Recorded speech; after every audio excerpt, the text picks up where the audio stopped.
Nagulat ang Clippers sa rumaragas ang si LeBron, dakdak ang ginawa matapos matanggal ang sapatos.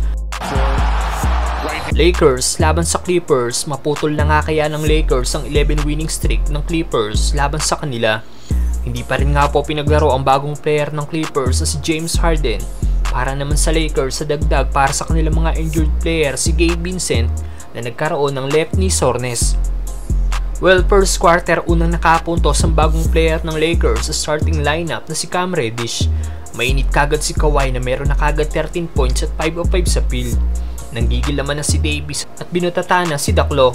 Wala namang nagawa ang dalawang Clippers player matapos araruhin ni LeBron. 5-minute mark nang ipinasok na rin ng Lakers coach Christian Wood. Pinaglaro na rin si Max Christie dahil sa absence ni Gabe Vincent. Hindi na nga po nagmiminti si Kawhi na meron ng 18 points. Umatake na rin si PG-13 na meron ng 5 points kaya lumobo na sa 19 points ang lamang ng Clippers. Pero bago matapos ang first quarter, nakabawi nga po ng 2 tres ang Lakers kaya nagtapos ang unang quarter. 13 points na lang ang hinahabol ng Lake Show, leading para sa Lakers sina D'Lo at Davis sa parehas ng may 6 points. Second quarter, gumawa na ng space si LBJ tsaka inatake ang depensa ng bagong player ng Clippers na si PJ Tucker. Iba ang aggressiveness ni Westbrook na meron ng 10 points, 4 rebounds at 3 assists. Nice pass naman ang ginawa ni Davis para sa rumaragasang si LeBron na gumawa ng isang one-handed dunk. Hindi inakala ng Clippers na makakababa kagad si LBJ matapos matanggal ang isang sapatos. Baba sa 9 points ang inahabol ng Lakers. Pero balik double digits nga pong lamang ng Clippers nang ibinalik na ulit sina Kawhi at PG-13. 5 straight points naman para kay LBJ para maibaba sa 13 points ang lamang ng Clippers. Sinundan pa nga po yan ni LeBron ng isa pang tres. Natapos nga po ang unang 2 quarters score 61-48, leading pa rin ang Los Angeles Clippers. Si LeBron pa nga lang po ang double digit in points para sa Lakers na may 17 points na.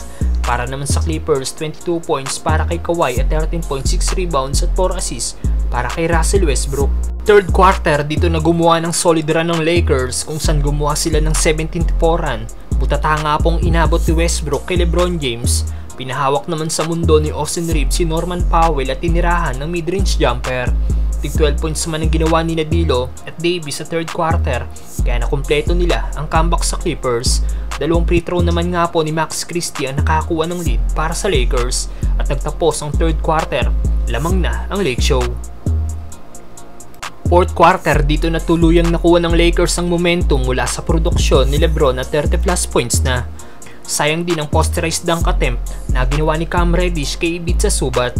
Muntik na nga po makompleto ng Lakers ang comeback noong fourth quarter kung hindi lang na-shoot ni PG-13 ang 3 tayong free throw na nag-send sa overtime ang laban. Overtime, nice end one para kay Reeves na nakompleto pa ang 3-point play.